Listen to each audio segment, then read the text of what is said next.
What is up, fans? Another phenomenal episode on the way from Gym Guys Podcast. This is episode 27, and we have an unbelievable guest. Actually, it's going to be our first female guest that we've ever had. Right, and, making history. We knew to start it off right. You'll be very happy you watched this episode. Trust me. So before we get started, Drago 1850, animal ambassador, and just lucky enough to be friends and work with my fellow co-host, Eric Schwartz, to my right or left, depending on how you're looking at the screen, CEO of Paw Power, man, supplement extraordinaire, does great reviews. Paw Power, he's pointing at it. Just trying. Awesome products. If you don't know about them, I always talk about it every episode. The omegas, the peanut butter, great way to help dogs taking their medication. He's now got an immunity supplement as well. And Eric does an awesome job reviewing supplements on TikTok and on his own channel. Definitely check him out. You're going to get unbiased, great feedback on some supplements that may help you or that you may change your mind and go towards something else. But it's going to give you the right guidance. How many years experience, Eric? 12, 13 years? I worked 14 in the supplement 14. industry for 3 different companies. Who's counting? But Eric, you've been doing this since you were a teenager, which so come on. True. Yeah, this is true. This is true. Speaking of teenager, he looks like one. Scotty, my guy, Scott Applebaum, 4 IFBB Pro Card winner last year, right around the same time at the NPC Universe, at the ripe old age of 60. It's ridiculous. He runs integrated wellness, which is personal training, nutritional guidance, anti-aging. He's also a doggy dessert store owner as well. Scotty, you got to tell me the name so I don't mess it up. Scoopy Doos. Scooby Doos. Yeah. Dog ice cream store and bakery. And Scott, where is that? So everybody knows? In Delray Beach, Florida. There you go. I mean, like I said, we just have great people doing great things on this podcast. And as I start to introduce our guest, I want to mention a few things. One, Eric and I met her when we were at a signature fitness event. I think it was the autism event with Victor Martinez, if I'm not mistaken. And we just met her outside and just started talking about, the event itself and bodybuilding, and just really loved the way she spoke about her career and how she goes about it. And just, it's just not only physical, intellectual. I thought it was great. And we just hit it off. I think we just connected. So we asked her if she'd like to be on. And you're talking about someone that was formerly a lobbyist in DC for 12 years, which is incredible. And then changed her career completely. What, about 6 years ago, Jess? Yeah, 6 years ago. And said, you know what, I'm going to go into the world of fitness, and I'm not just going in. I'm really going to be in. I'm going to compete. I'm going to be something serious. She's a personal trainer, owner of Boss Building, her own personal training company. I know you have an affiliation with Camp Jensen as well, if I'm not mistaken. Yeah, right? I'm one of the Camp Jensen coaches. Yep. Raw athlete too, Raw ambassador. Raw and Revive. Yep. Raw and Revive. I'm watching Dan Vella's video right now of him sitting in the The back food of his review? truck eating so Taco Bell, good. for God's It's great. sakes. That's the content we need. Yes. It is. We're gonna get you on, Dan Vella. You gotta go on his show. Talk about your Taco Bell escapades. I worked with Dan at Animal as well, Jess, and That's right. I spent some time with him too. Yeah. He's a character. Fun, Good guy, gracious character. dude. I love Dan. Talking about Raw, I got to take a ride up to the gym because it just opened up recently. I hear it's like 45,000 square feet. It's got a barber shop in it. Jeez. Wow. It's It's about an hour north. It's about an hour north of me. Go check it out. Get some video for us, Scotty. That's worth the trip. Yeah, Dan had invited me. I'm like, I don't know when I'm going to get there, but I want to. Other things about her before we introduce her. I mean, IFBB Pro Women's Physique Division, made her debut at the New York Pro. I was there to witness it. Again, ridiculous stage presence. We'll share the screen on our Instagram, and you'll see exactly what we're talking about. And then said, you know what? I'm going for it again. What was it? 2 weeks later, we did the Toronto Pro, and 3 weeks later, Toronto. 3 weeks later, got definitely noticeably even better than you were at the New York Pro. I mean, it was absolutely noticeable on the pictures I saw in the video. I was not at the Toronto, and made top 10, right? So it's just, never give up attitude. So allow me to welcome Jess Falborn on our show. And Jess, thanks so much for making the time. And really, we can't say enough just about your generosity with your time, but also just the things that you're offering on all these platforms that I've been watching or we've been watching. I just great advice. I want you to get into that and how you got into the sport. And we just talked about how you were a lobbyist in DC and then you switched to fitness. And the one last thing I'll say, and then I'll shut up. I want you to talk, or Eric or Scotty, of course, is just very, very impressed with how you look like you've been competing at this level for so many years. Oh, thank you. Meaning your stage presence, obviously the development, the physique, how you compose yourself. I think there's a lot of lost art when it comes to that, and I think that really shines through you. And I'm not just saying it because you're on a podcast; it truly is. So, last thing I'll mention is I watched her work out with Amanda in the gym. And I'm like, you know what? Let me see if I can get a set in with these girls. And I watched them work out. And I'm like, oh my God, I feel like I'm watching Battle for the Olympia. I'm not even going near them. It was, you could tell, you could tell it was ridiculously serious business. So again, welcome to our show, Jess. We're so honored to have you. Thank you so much for having me. I appreciate it. Of course. I'm glad that you mentioned that you were there at New York because, like you said, New York was my pro debut. And I didn't do how I wanted to do. I didn't do as well as I was hoping, but I mean, you picked one of the top shows in the IFBB Pro League, and you kind of, up until this show, I'd always place first or second. I was used to placing first or second in every single one of my shows, and New York Pro was my 5th show ever. So I won my yeah. So I won my pro card at my 4th show, and so I lived in DC, which we'll talk about. But I did my first ever show back in 2019. I was a figure competitor. I'd never even been to a bodybuilding show. And the coach I had at the time, he was my nutrition coach. He was my CrossFit coach. He was like, you know what? You have the genetics for bodybuilding. You should try it out. And I was like, I don't know. I was like, that's so stupid. Who would starve themselves? You know what? From the outside looking in, it is weird, right? It's ridiculous. It's ridiculous how we just deprive ourselves. But so I ended up doing my first show and won. And I was like, okay, I'm nationally qualified. And I think that's like, people throw that around all the time. Nationally qualified, what does that actually mean? Do you belong on a national level stage? Most people do not if they're nationally qualified, because how many people did you really compete against, right?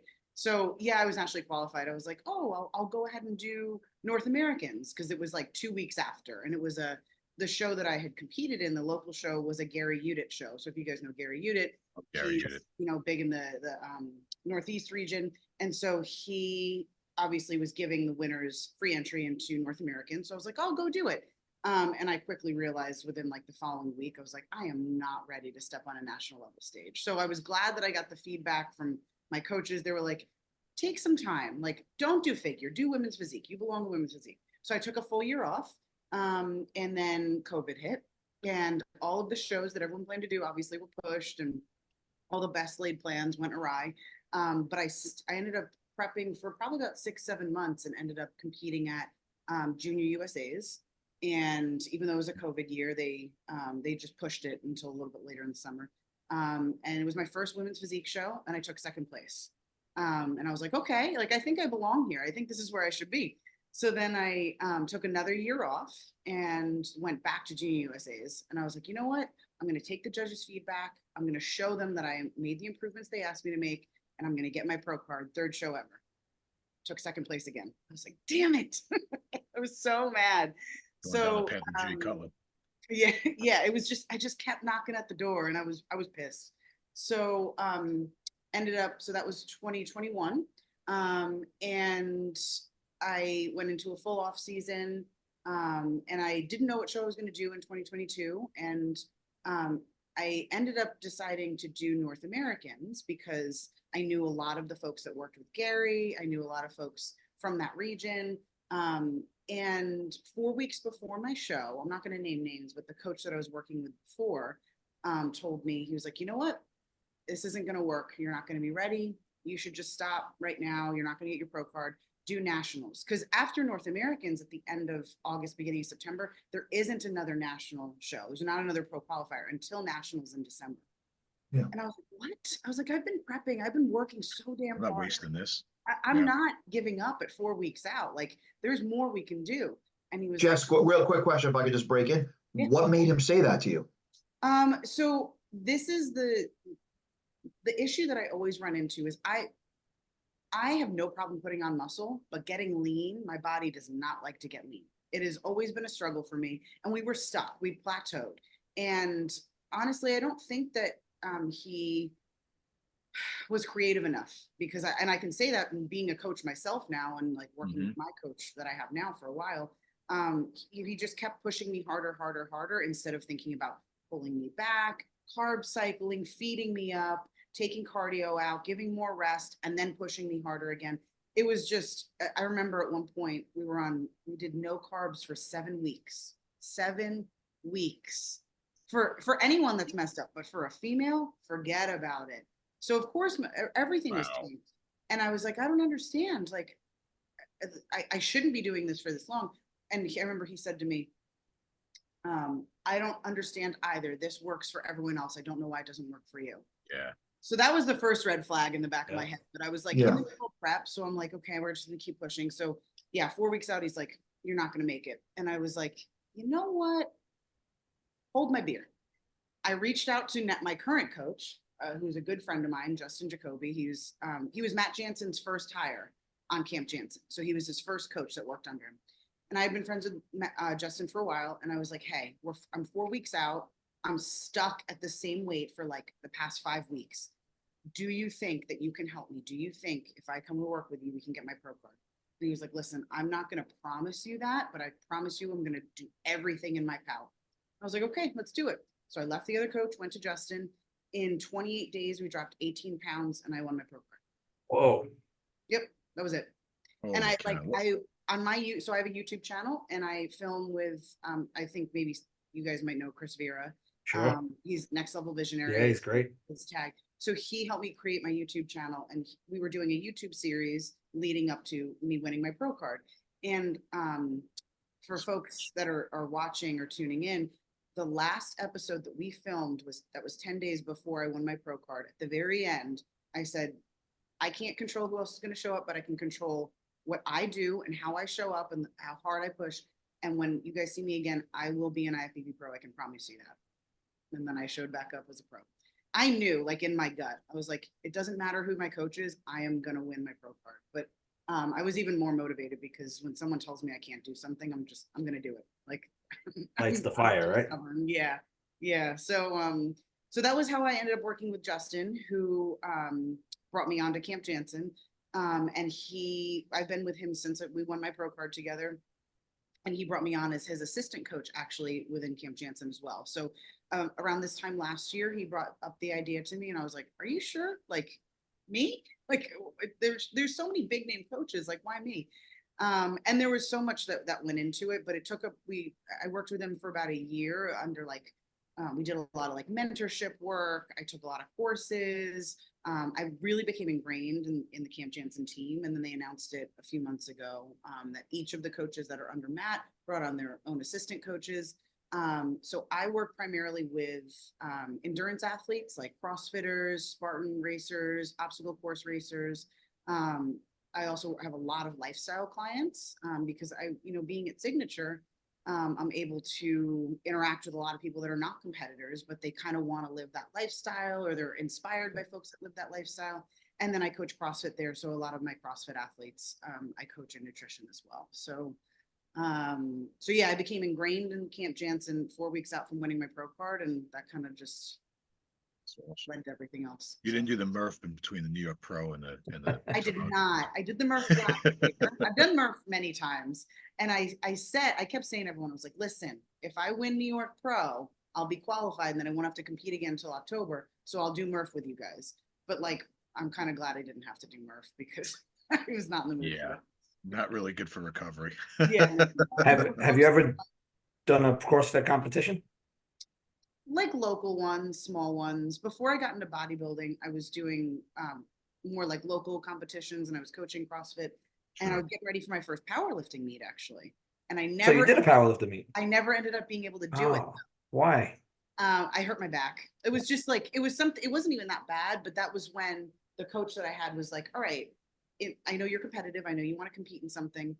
if you're not going to do this powerlifting meet, let's try bodybuilding. And so like that was the fork in the road, and I chose bodybuilding. Interesting. But hey, you know what? I'm not going to write off powerlifting. It's fun. It's a lot of fun. Love it.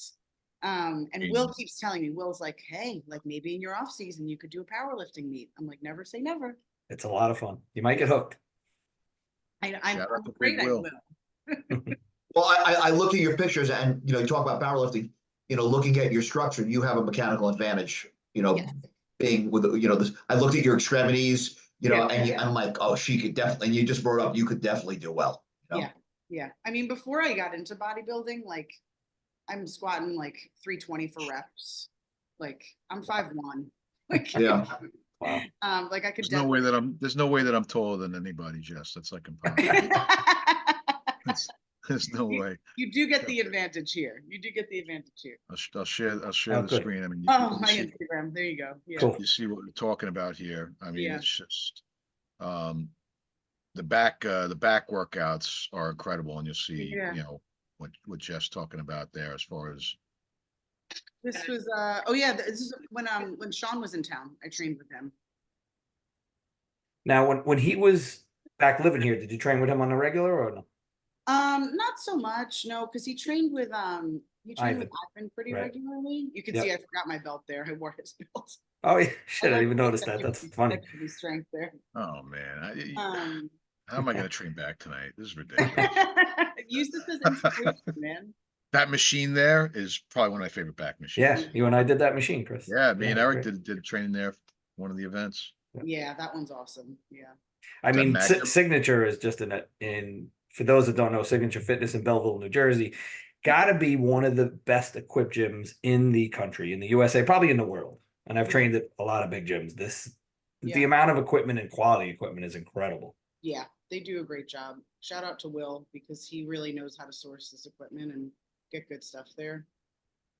So He's such a great guy. What a great voice for the sport. I love Will. I know. Big Will.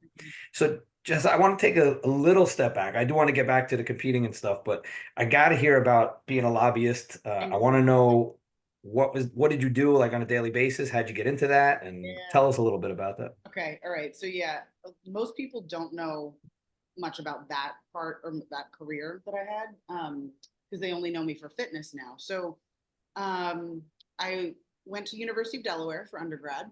And while I was there, I studied international relations and languages. And so I studied Spanish and I studied Arabic. And using the languages that I studied, I ended up getting a job with the State Department. And I worked and lived in North Africa for a summer between my senior year of college. So I worked at the U.S. Embassy in Tunisia. And I did translating work for them. So I worked as part of like diplomatic security. So think like Secret Service, but for the diplomats that are over there. So I did a lot of like translating of crime reports and their local newspapers and stuff. And I knew, I was like, this is what I want to do. Like, I want to be in like, I want to work probably with the federal government. I want to work in like translating and languages and international work. So, but I also thought I wanted to go to law school and have a law degree to like round that out. So I had friends that were like, you know what, if you want to work in DC, you should probably get your law degree in DC. So go to DC, work first, then take your LSATs, go to law school. So that was the path I was on. I ended up moving to DC. I worked as an immigration paralegal. So I was at a law firm for a while, took the LSATs, and then I just decided, I was like, this is not for me. This is not what I want to do. But I wanted to kind of stay close to it. So, so I ended up working a couple different jobs, building out like membership products for lobbyists. So think like best practice research, helping lobbyists not have to reinvent the wheel, but instead replicate what was working well at other organizations. So lobbyists, and I mean, I think people have different images in their mind of like what a lobbyist is. So most of the time I was going out to like not-for-profit, so like associations, but also large corporations. They would have folks that would be headquartered in DC and they would represent that organization's or that industry's best interests to the White House, to Capitol Hill, to regulatory agencies. So I was building out products for all those folks. And then, so I worked for the US Chamber of Commerce. I worked for the Hill newspaper. I worked for National Journal and Atlantic Media, and that was in the Watergate buildings. So that was pretty cool. And then I ended up working, I ended up getting poached by the National Restaurant Association, and I went over to work there, and I was the chief of staff there. So that was my like last like lobbyist job. So my boss was the chief lobbyist for the restaurant industry, and I was her chief of staff. So we would, again, regularly go to Capitol Hill, go to the White House, Wow. to the different regulatory agencies, Department of Labor. And then we would also travel all over the country. So she would have a lot of speaking engagements, or we would meet with heads of different organizations, think like large restaurant companies. And so as I was doing that, I was also making this like transition into fitness. Like I went through a major body transformation. I was doing CrossFit. I was, cleaning up my diet.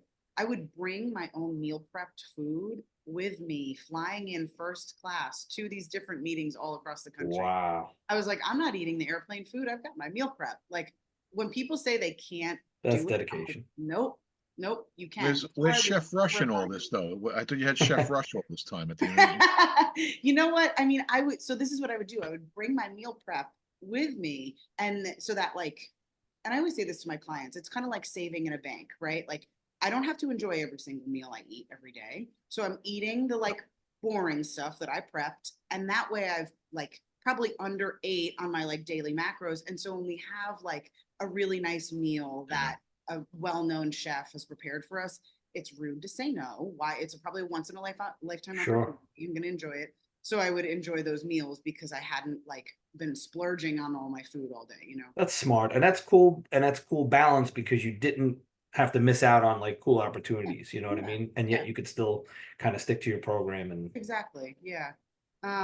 So it was really interesting. And then I ended up leaving because, well, I was a whistleblower and I got me and my boss got escorted out of the building. you're a rat.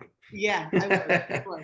But it was for a good reason. Like we found out some like shady shit was going on. And In Washington, the surprise, shock. I'm not one to keep my mouth shut. Like if something's going wrong and I believe that it's wrong, I'm gonna say something. I don't care. And I think that's why I didn't really fit in DC. No, not at all. Not at all. I was like, I'm not gonna eat shit just to like get a job done. Like if something is going wrong and if I think it's wrong and I don't like it, I'm gonna say something. So that was the moment for me, the pivotal moment where I was like, I don't belong in this career anymore. Like this, I kept failing forward, and I was making good money in my 20s, and I was like, okay, yes, I'll take this opportunity. Yes, I'll take this opportunity. But then finally, one day when that all came crashing down, I was like, you know what? I'm not going to take all these opportunities being thrown my way. I took the summer off. I traveled to Europe. I took like 6 weeks and was like, let me figure out what I want to do. What makes me the most happy. And what made me happiest was going to the gym every day. And I was like, okay, well, how can you make a career out of this? And so I took my first coaching job at F45, if you guys are familiar. Sure. Yeah. And so I was taking CrossFit at the time, but I was coaching at F45. I was just shadowing people, just learning. And the guys who owned my CrossFit gym also owned the F45 location. And so the CrossFit gym coaches were like, hey, they got a little jealous because, F45 is like CrossFit light. So they were like, hey, like you're coaching over there. Do you want to come coach here? And I was like, I didn't think I could. Like it's one of the most well-known CrossFit gyms in the country. And they were like, yeah, we'll pay for you to get your level 1. Just come on over. So I went over there. I started coaching CrossFit. And then the gym also was like, hey, do you want to be a personal trainer? I was like, I don't have a PT cert. And they were like, we'll pay for you to get one. So got my PT cert, started training clients one-on-one. Then I did a bodybuilding show. Then I launched my business. And then it just kind of snowballed. I just kept saying yes to opportunities. So I finally realized like I'm not a lobbyist anymore. I'm going to leave DC now. And that's when I came back up to Jersey. But DC, being a lobbyist in DC was interesting. Being a lobbyist in DC during the Trump administration was incredibly interesting. Because regardless of what your political beliefs are, political leanings, we all know DC is a very, very, very liberal bubble, right? And so I went to DC very liberal and left DC much more middle of the road. And it kind of pushed me in that direction because when Trump was elected, it was like everyone was really angry that the new neighbor was moving in. And it was just a city full of like anger and hate and people were just so pissed about the new political climate. So again, regardless of like whether or not you support him, you don't support him, it just wasn't a great place to be because the city didn't want him there, and he was there. And then you had a lot of people, obviously, that were huge Trump supporters that came in with him and worked in his administration. And then you had people that were very opportunistic. They were like, I don't care if I like him or not. I know this is a good climate for having a job, you know? So it was interesting because I didn't really want to work in a climate where people hated who they had to work for or work with. However, for the restaurant industry, it was really good because obviously it was a very pro-business climate. And these guys that were heads of like, think like Papa John's, think like Golden Corral, Domino's, like large restaurant names, they were all super happy. They were like, this is pro-business. I love this. So we're working with people that were happy about it, but living there every day was like not the most fun because there was just a pure hatred for the administration. So Tough to do your job right when you're fighting with your own internals, right? That's like, yeah, Well, yeah, you said someone that goes from being a lobbyist to a whistleblower. So internally, they were a whistleblower already. I'm like, how do you like, say to yourself, because a lot of the stuff you were doing, probably bothered your core a little bit. You know what I mean? And you battled with that and wrestled with that on a regular basis. yeah, I felt icky. Yeah. It's no secret. Like I wasn't a huge Trump fan. I didn't vote for him. I didn't personally want him there, but I could see why the industry I was lobbying on behalf of found a benefit to having him. But the things that like I would have to do for my job, like I got to go bowling at the White House. Like you don't Cool. get to go do that unless you are specially invited by the president themselves, right? So awesome. it was awesome. But did I personally at that time want to be there with President Trump? No. So it was one of those things like I'm not going to say no to this opportunity, but I was very conflicted internally because I couldn't say no, even if I wanted to, even if I was like, I'm going to say no. I couldn't do that in front of my boss. I couldn't do it in front of my boss's boss. Couldn't do it in front of all of these of our members. So, yeah, it was interesting. And, I'm glad that I had the experience. And I think to your earlier point, Chris, like I'm able to present myself so well in so many different scenarios because of all of my experience for 12 years. You're polished, yeah. Yeah, right. Like I had to learn how to communicate in a very professional manner. I was constantly public speaking. So it's just, I think fitness, typically you don't run into people that are very professional in the fitness world, especially bodybuilders, right? Right. And so Yes. I think it does give me a little bit of a unique edge. That was one of the things that I got from you when we spoke quickly out in like in the, in front of the gym when they were having the whole fair and everything before Will pulled a fire truck down the street. Which was insane. In a caloric deficit, I will say. Was absolutely That's insane. right. He's a lifestyle client of yours. Him and boy, Stephanie. I know boy, Stephanie did he lost a do it ton of weight. fast. Steph looks Yeah. great. You're doing a great job as a coach. Yeah, thank you.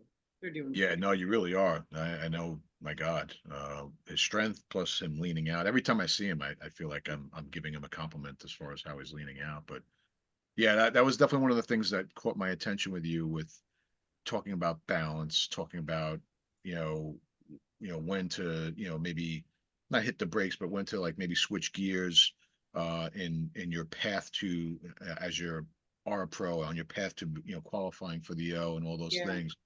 Not a lot of people have that. Like, some people just, like, no matter what, I don't care. I'll eat dirt. I'm gonna, do whatever I get, which is good. You need to have that, but Yeah. you also need to kind of look back and be like, all right, what risk is involved, or, maybe less is more. Yeah. And that's a really important part of composure to have as an athlete, I think. And I think some of the best athletes that are out there, different sports, Roger Federer, unbelievable composure. Floyd Mayweather in boxing, unbelievable composure, right? Other than some of the rants that he would make, but it's when you have that kind of level-headedness, like now you take your athleticism and your professionalism, and you just get to another level. Yeah, you're right. I mean, I will, I'll use this season as an example. Like I did not want to be done competing. I feel like I have unfinished business. But I keep reminding myself what's delayed is not denied. Like Big just picture. because, like, yeah, like I go Good into, saying. I went into I my like rookie that. season saying, I'm going to qualify for the Olympia. I know how outrageous that sounds, but I remember visiting, I went down with Amanda and a couple other friends in January to visit Sean in Texas. And I told him, I was like, my goal is to win my pro debut and qualify for the Olympia. And I was like, I know how crazy it sounds. And he cut me off.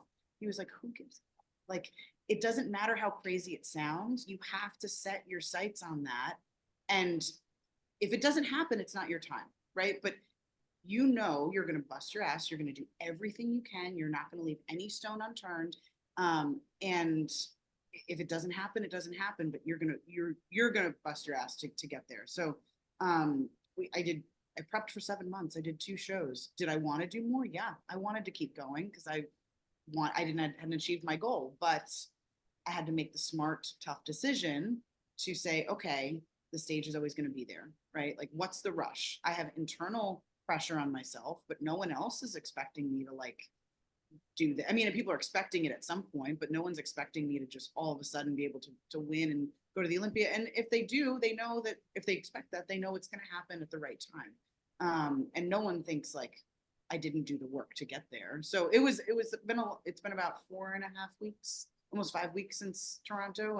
And it was tough to make the decision, but it was one that was necessary because not everyone has the health genetics to keep pushing. I know I don't, but I did, as well as I could, and had to say, okay, we got to pull back, we got to stay healthy, and then when we're able to put our foot on the gas again, we will. So I know you're focused on, on winning and getting to the Olympia and stuff, but do you enjoy the process, the day-to-day process of the dieting and the training and all that stuff? I do. I do, but I knew it was time to take a break when I didn't enjoy it anymore. Like, I remember saying to my coach, Justin, I was like, I hate to admit this, but I am daydreaming about having a cheat meal and cheating on my diet, like breaking my diet. And he was like, that is the red flag because we know how incredibly disciplined you are. So the fact that you're thinking about it means you're not enjoying this anymore. And why do it if we're not enjoying it? Like, no one's making a ton of money from bodybuilding. Right. No. Exactly. Especially women. Like, we're not making any money from this sport. So Which is crazy. yeah. But so to answer your question, like, I enjoy it. And then the minute I realize I'm not enjoying it, I'm like, okay. Because it's you accept the risks when it's something you enjoy and you're doing well. And then when you're not enjoying it, what's the point? Right. It feels like it's not worth it, right? Yeah. So what I enjoy more is actually the day of the show and being on stage. I love to be on stage. I love posing. I love putting together my posing routine to music. Like, that is, if I could do it every week and be on stage, I love that part. I wanted to show it before, but the way it lays out on your Instagram page comes out in rotated, like sideways, horizontal. There's another one that Gilco filmed. If you want to, you could probably scroll down a bit if you wanted to. Just turn your whole computer, Chris. Or that, yeah. Yeah, I mean, when we tell you about stage presence, and like I said, Jess, the posing is fantastic. I'm not saying it because you're on this episode. I mean, it exudes like, all right, is this like her 10th pro show? Is she already? Yeah. You just got, one of those. You could probably click on that one, I think. It's fantastic. Yeah.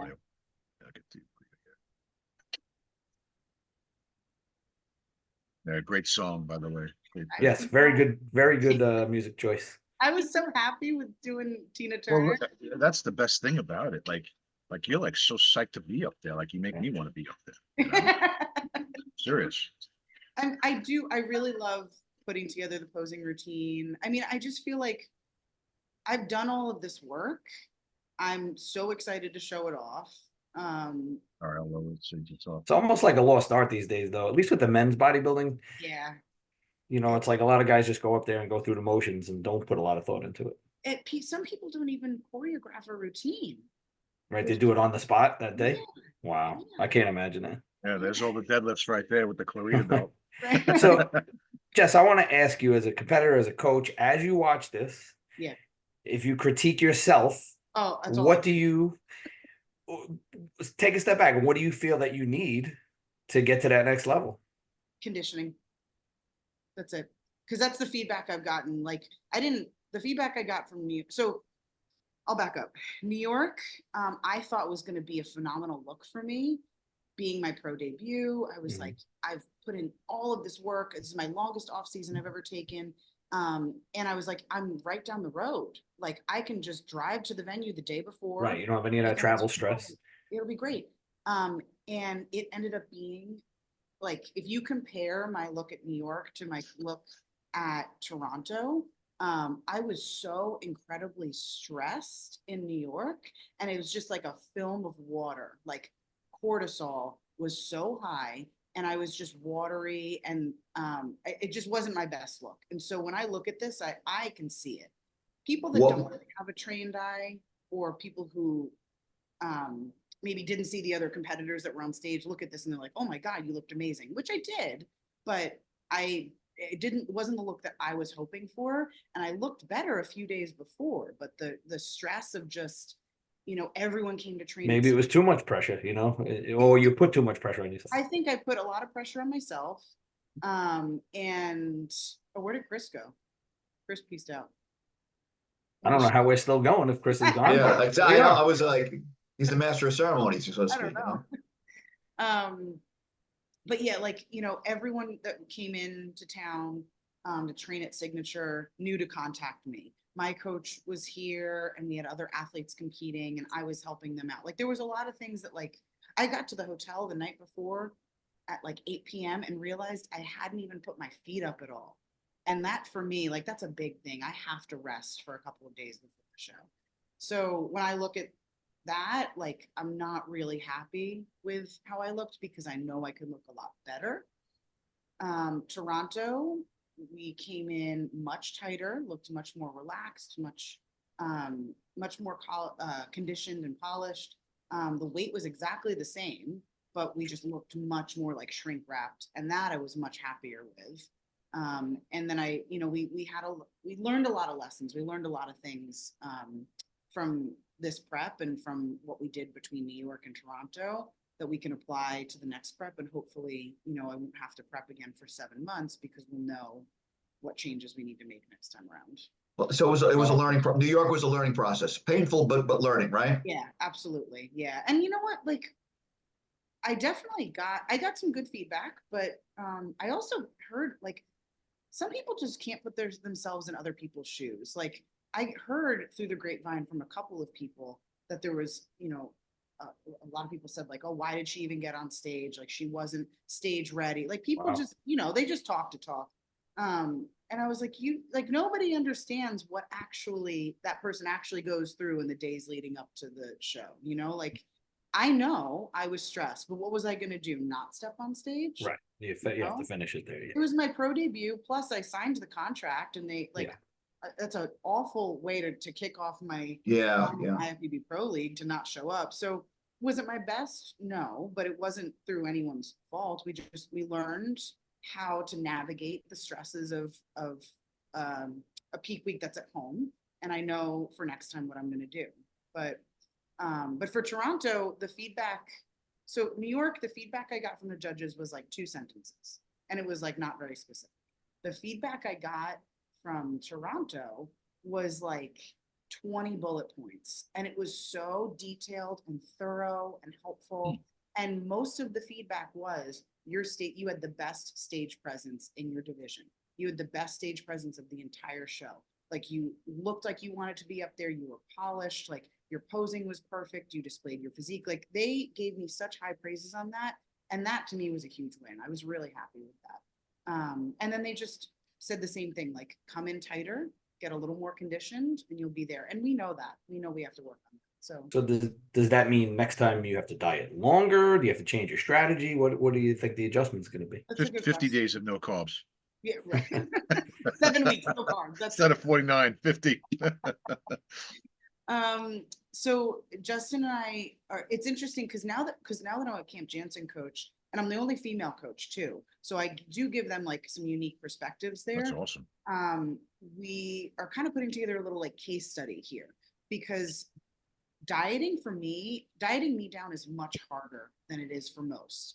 And so I can give them a unique perspective on like, this works well, this doesn't work well for a female, but it also doesn't works well or doesn't work well for a female that maybe has higher estrogen than most other women, right? So that plays a factor into it, or has a lot more muscle on their physique, or carries most of their muscle in their lower body. So I not that I am unique, but we get to like really put together a great case study here to be able to like apply that to some of our other athletes.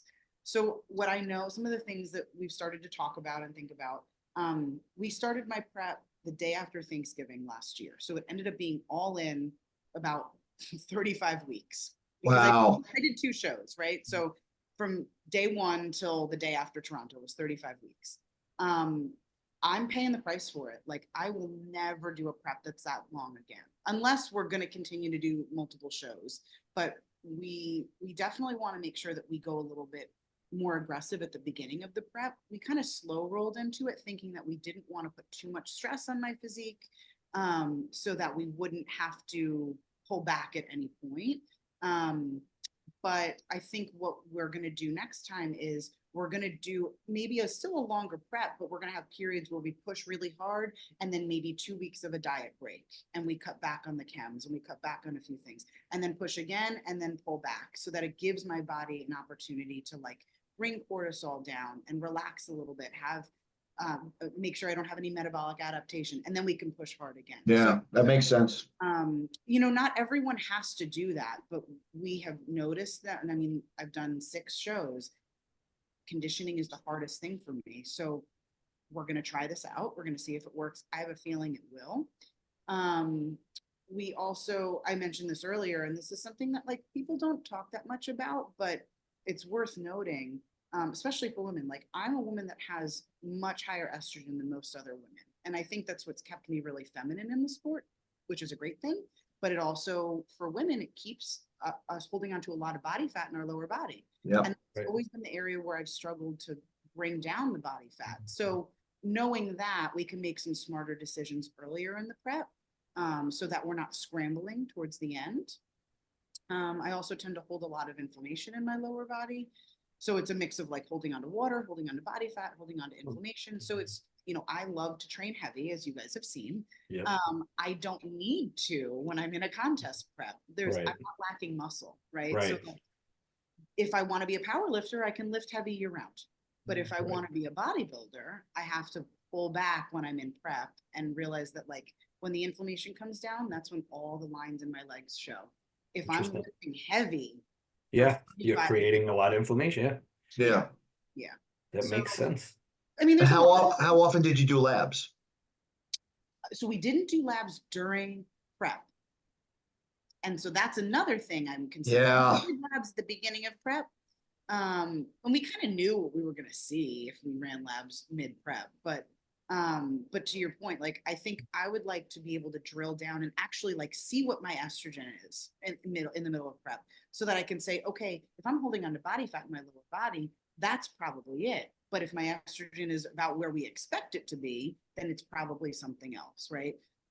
Or if my kidneys aren't doing so great, my liver's not doing so great, if my cortisol is super, like right now. Cortisol, and then also take a look at thyroid, because if you're pushing hard, I mean, during that 7 weeks, if they would have checked your thyroid, it would have been in the basement. Yep. And so we ran labs right here right when we finished prep, and we did a GI map test, and I'm going to be doing a Dutch test. Like, I'm very, very focused on my health and like getting things back to where they should be. But my cortisol was through the roof. Like, and I knew what it was going to be. As soon as we pulled back, I could tell just like certain things, and I don't feel awful, but like I could just tell certain things that were like dead giveaways of high cortisol were going on. But we know immediately we're going to run labs at the end of a prep from now on. And we might even do it a couple times during prep to check on things. Believe it or not, my thyroid's not in a bad spot at all. The thyroid's the most resilient gland. So like. Oh, no, it's resilient. Yes, it'll come back.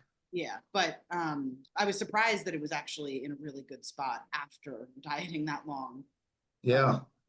But yeah, Some people downregulate, the thyroid downregulates, some people don't. yeah, I'm lucky that it's in a good spot. But yeah, like so there's a lot of things that we learned that we'll probably apply differently.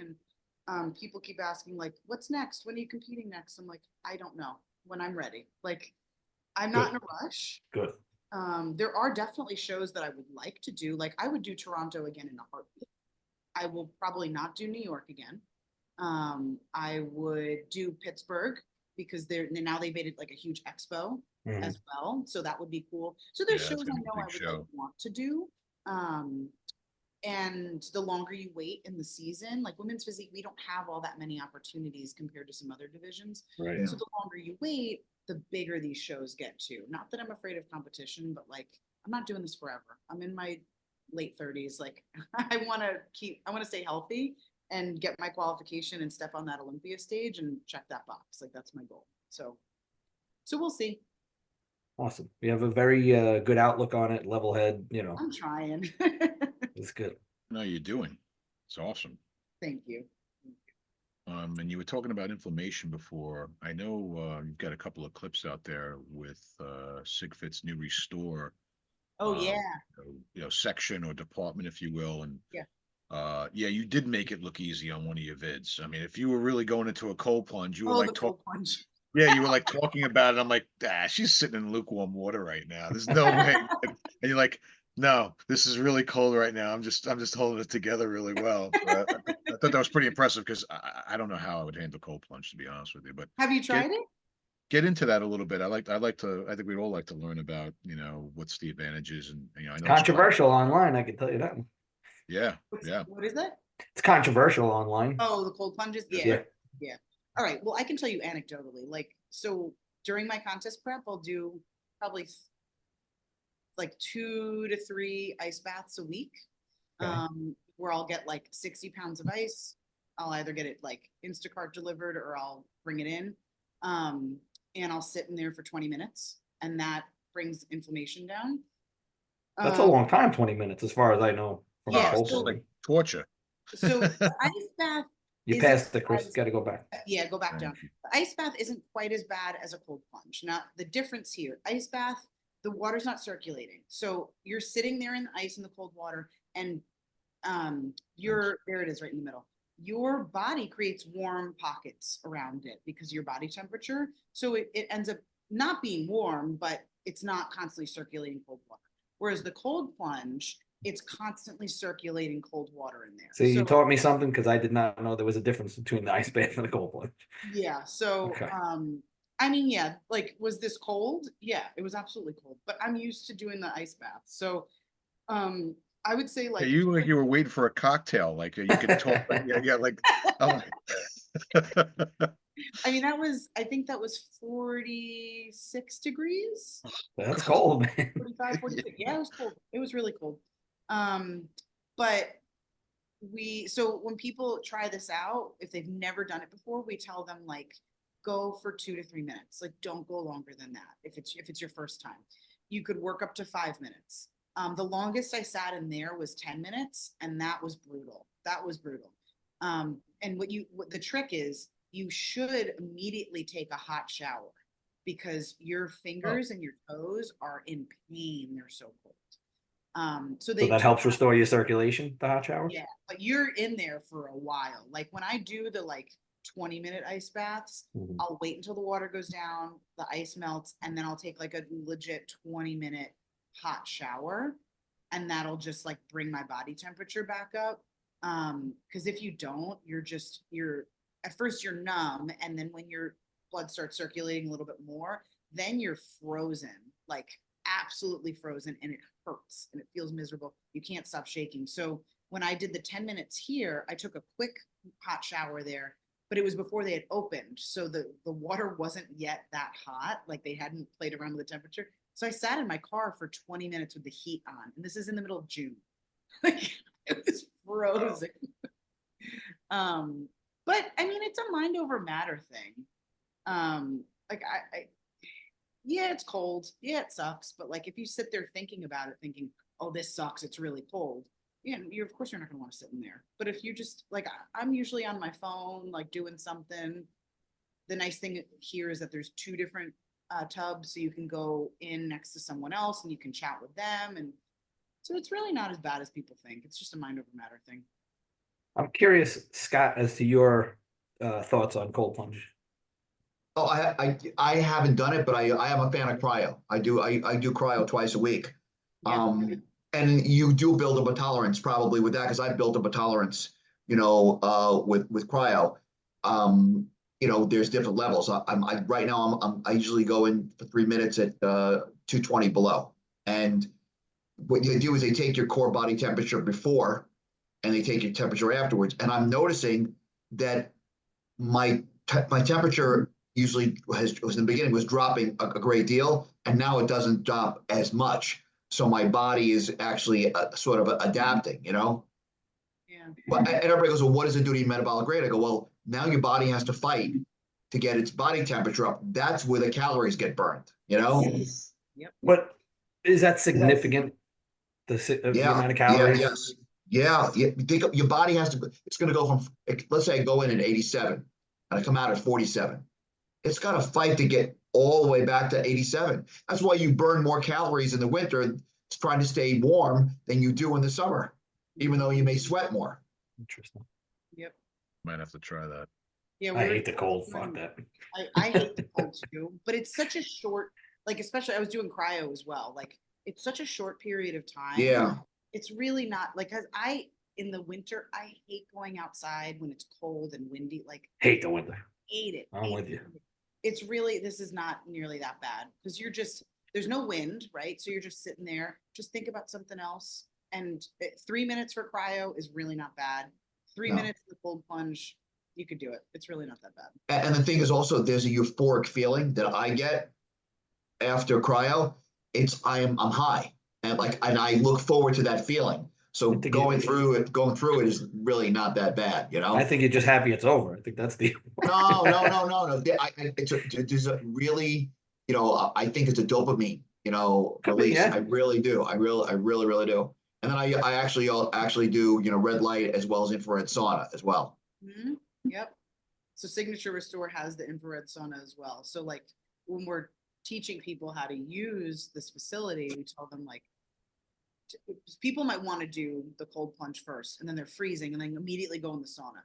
But we have to remind people you want to do it the opposite way. You want to create the inflammation, the good inflammation from the infrared sauna, right? And then get your sweat off of you. And yes, that's the key. Yes. And then bring your inflammation down by sitting in the cold plunge. Is the infrared sauna as warm as like a traditional steam sauna? Not a steam sauna, dry sauna. Dry sauna. Dry sauna. Yeah. Yeah. Okay. Yeah. And I actually notice when I sit in the infrared sauna, I think it might be a little bit warmer because I tend to sweat more immediately when I'm sitting in the infrared compared to. Agreed.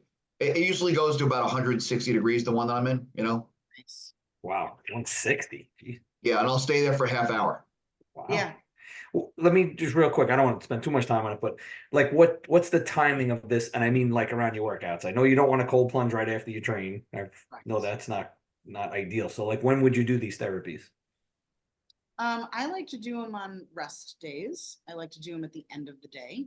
I notice that when I do cryo or cold plunge or ice bath, right before I go to sleep, I sleep much better.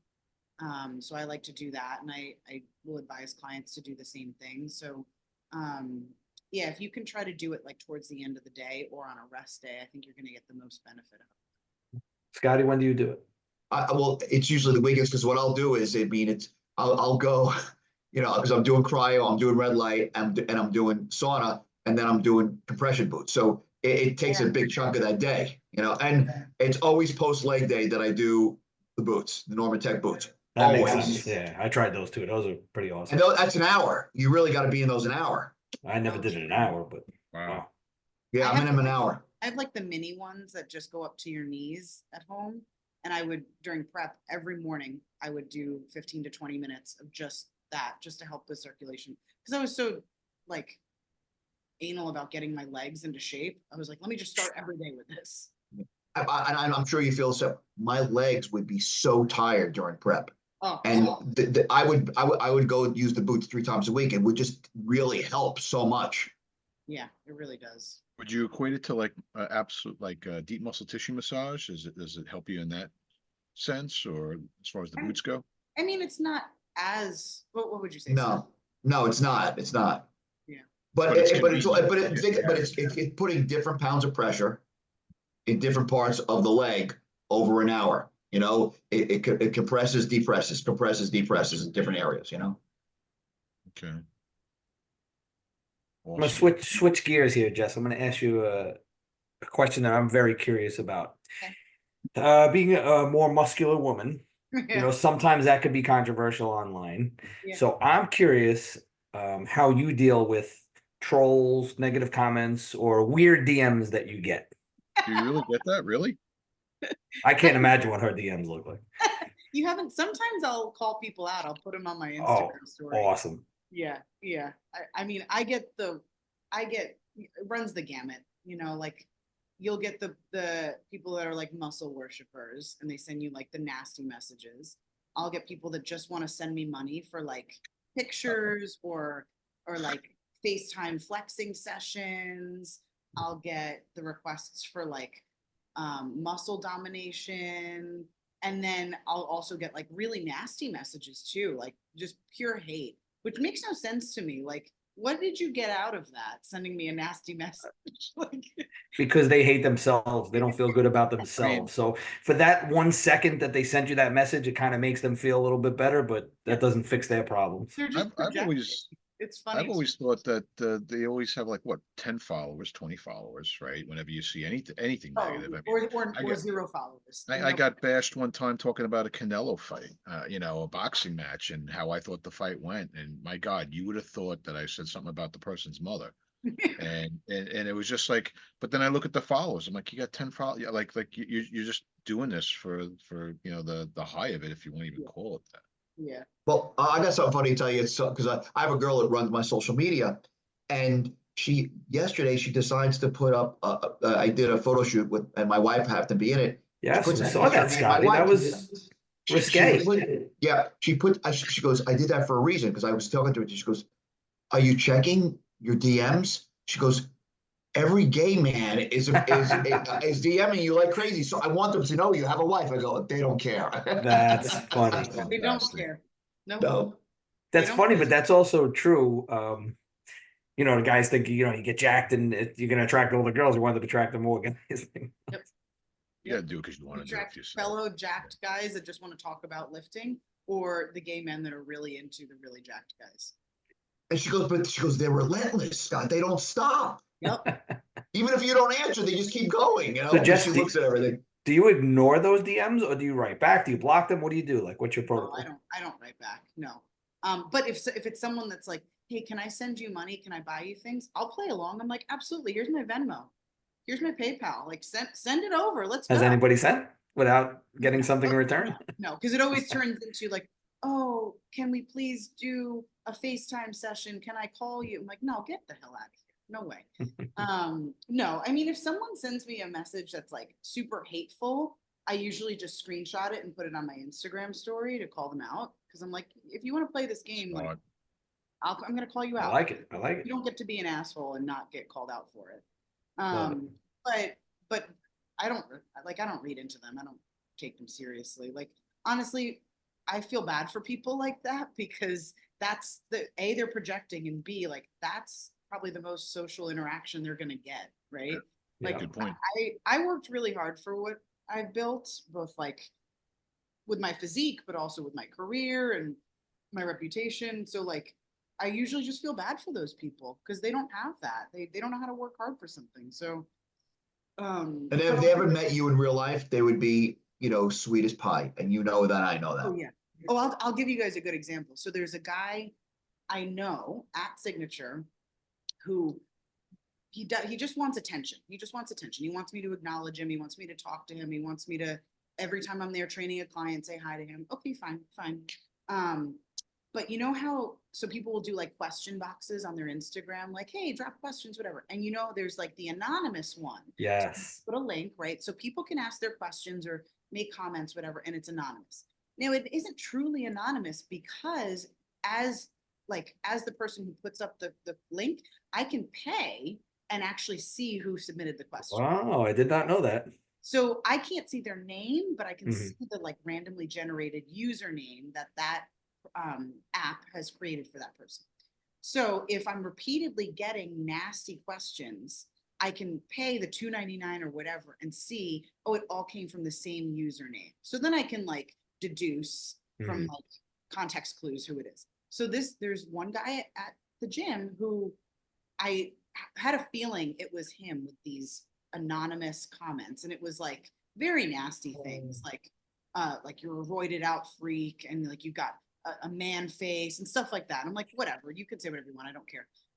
But then he actually outed himself. He was like, by the way, it's so and so. Oh, And wow. one of the comments. And so, but then I was like, okay, I see he's that same username when he said, by the way, it's so and so, has made all of these other comments. So it was like 10 other questions in comments. Wow. So at You the got a end, stalker. then I realized it was like, it's not that he's trying to be mean or nice. He just wants me to acknowledge him. Mhm. And He wants so- attention. He wants attention. Exactly. So I'm not gonna, because at first I was like, I'm gonna go say some of this. What the hell? How dare you say this shit to me? and then I was like, no, that's what he wants. So now I Yes. just ignore him. Yes, that's what he wanted. He says hello to me, I just look straight through him because it's Smart. not like you That's don't the get composure. to be mean to someone and then get attention from them. Right, right. You just feed them into it. Yeah. Yeah. So no, I mean, it is what it is. Like, I'm not gonna give people the attention that they so clearly want when they're saying nasty things. And don't I'll get deserve it on my YouTube channel sometimes. On my I get it a lot on my YouTube episodes. And I tell people, like, I'll say in the episode, like, nice comments only, because if you say something nasty, I'm gonna clap back at you because you're not anonymous there, and it's Right. in the Yeah. comments, right? So then if someone comments something nasty, I'll comment right back. Like, Good. I've had people be like, oh, well, you're doing half reps there. I'm like, you must feel really powerful sitting on your couch commenting this. Yeah. Let's see you do overhead Followers. presses. Did you Yeah. not hear when I said I had 2 labrum tears and that's why I don't go full range of motion on that movement? Like, just And whatever. do you really? You have 2 labrum tears? 2 partial labrum tears. Yeah. Wow. Serious delts for labrum tears. Holy cow. But you learn how to work around it, like, It's unbelievable. yeah. I Wow. mean, I think at some point when you've been lifting this heavy for as long as we have, like, you're gonna have those types of injuries. You just come with the territory. We got about 5 minutes left. So Okay. just That's because he's gonna fall asleep. It's getting dangerously close to my bedtime. No, it's okay. Same. It's okay. Keep him up, Jess. Keep him up. Go into your 12 years of lobbyism. I know you had mentioned some things too with we were talking before, we started, just like you had some really good nutritional tips, like really for anybody, whether they're pursuing bodybuilding, powerlifting, or just vacation tips with food prep and whatnot. And I thought they were really good. I think a lot of people could benefit from hearing from those. And one of them was just like simple hand measurements as far as like looking at your food. And I know you had mentioned something else about bringing some real meals, bringing your own meals with you so you can enjoy that cheat meal, as opposed to having 4 or 5 cheat meals per day when you're on vacay. So maybe get into that real Yeah. quick for a moment, because I think Yeah, it's yeah, really yeah. I'll touch on that. So every Friday, Will and I are doing tea time with Will and Jess. And we're just, we're doing an Instagram live from 12:30 to 1 o'clock Eastern on the signature Instagram page. We're just, answering questions, touching on fitness, nutrition, stuff like that. So last week when we did it, Will and Steph were in Cape Cod. And so what we were talking about, like how they prepared for their trip so they could still enjoy it, but not go too far off plan. And they both happened to be in more of like a maintenance phase, not really a cutting phase. So it wasn't like super crucial that they stayed so strict. It's not like they were like prepping for a show.